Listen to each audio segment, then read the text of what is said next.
Hey people, welcome back to my channel mean railways. Thanks for the yesterday's video response అండి. ఈరోజు అయితే CG appointment గురించి మరింత clarity అయితే ఇద్దాం అనుకుంటున్నాను. సో ఎగ్జామ్ లేకుండా మనం రైల్వే జాబ్ కొట్టొచ్చా అంటే బేసికలీ నో అండి. బట్ స్పోర్ట్స్ కోటాలో దేవో ఛాన్సెస్ అని అయితే చెప్తాను.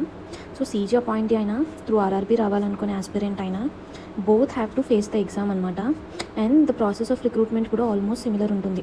ఎలా అయితే ఆర్ఆర్బీలో ఓపెన్ ఆర్ఆర్బీలో వచ్చే candidate medical document verification after CBT 1 and 2 face చేస్తారు, ఇలా సీజీలో జరిగే వాళ్ళకి కూడా మెడికల్ జరుగుతుందండి. అండ్ ద మెడికల్లో వచ్చిన స్టాండర్డ్ బట్టి ఫర్దర్గా వాళ్ళకి ఇచ్చే జాబ్ డిసైడ్ అవుతుంది. As well along with the percentage obtained in the exam కూడా దీంట్లో ఒక పార్ట్ అవుతుందన్నమాట.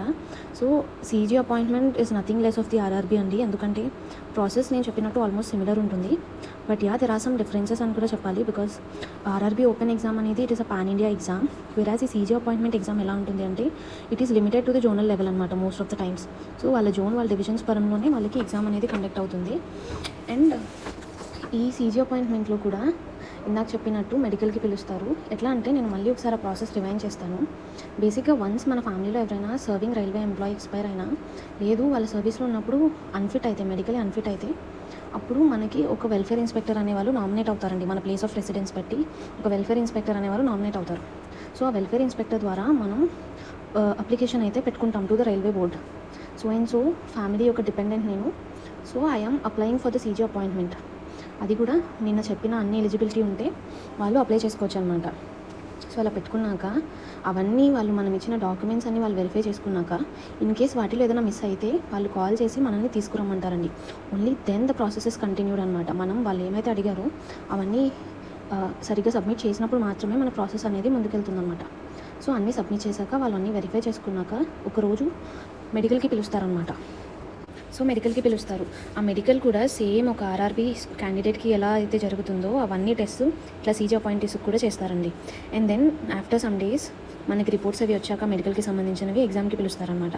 అది మన డివిజనల్ ఆర్ జోనల్ లెవెల్లో కండక్ట్ అయినాక దాంట్లో వచ్చిన మార్క్స్ అండ్ పర్సంటేజెస్ బట్టి మనకి ఫర్దర్గా తర్వాత మనకి వచ్చే జాబ్ ఏంటి, మన మెడికల్ స్టాండర్డ్ అండ్ మార్క్స్ రెండు కన్సిడర్ చేసి మనకి అపాయింట్మెంట్ అనేది ఇస్తారనమాట. సో దీంట్లో మార్క్స్ అయితే రివీల్ చేయరండి. I miss that point in the previous video. Marks అయితే రివీల్ అవ్వవు. ఎంతవరకు పర్సంటేజ్ వచ్చింది, పాస్ అయ్యామా లేదా అనేది అయితే చెప్తారు. So this interaction is directly with the senior DPO ఉంటుందండి. అంటే సీనియర్ డివిజనల్ పర్సనల్ ఆఫీసర్ దగ్గర మనం డైరెక్ట్ ఇంటరాక్ట్ అవుతామన్నమాట వన్స్ మన ఎగ్జామ్ అయ్యాక రిజల్ట్ వచ్చే టైంలో.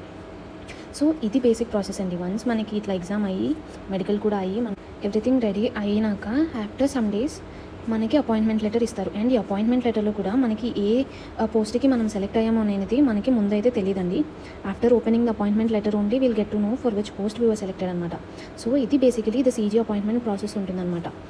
అండ్ వన్స్ మనకి అపాయింట్మెంట్ లెటర్ వచ్చాక మనం concerned details and the formalities అన్నీ కంప్లీట్ చేసుకున్నాక మనకి ఇచ్చిన ప్లేస్, మనకి ఇచ్చిన పోస్ట్ బట్టి మనం వెళ్ళి జాయిన్ అవ్వాల్సి ఉంటాం. So this is basic process. And మీకు మెడికల్లో ఏం జరుగుతుంది, ఏం టెస్ట్ చేస్తారు, ఇవి ఏదన్నా క్లియర్గా కావాలి అంటే డూ కమెంట్ చేయండి. Thank you so much for watching. And ఫర్దర్గా నాకు ఈజీ అపాయింట్మెంట్ ఎగ్జామ్ ద్వారా నేను ఏ పోస్ట్లో సెలెక్ట్ అయ్యాను, అండ్ నేను సెలెక్ట్ అయిన పోస్ట్ యొక్క వర్క్ ప్రొఫైల్ ఎలా ఉంటుంది, శాలరీ ఎలా ఉంటుంది, ప్రమోషన్స్ ఎలా ఉంటుంది, హైరార్కీ ఎలా ఉంటుంది, కంప్లీట్గా ఫర్దర్ వీడియోస్లో అయితే డిస్కస్ చేస్తానండి. Thank you so much for your time. Do subscribe.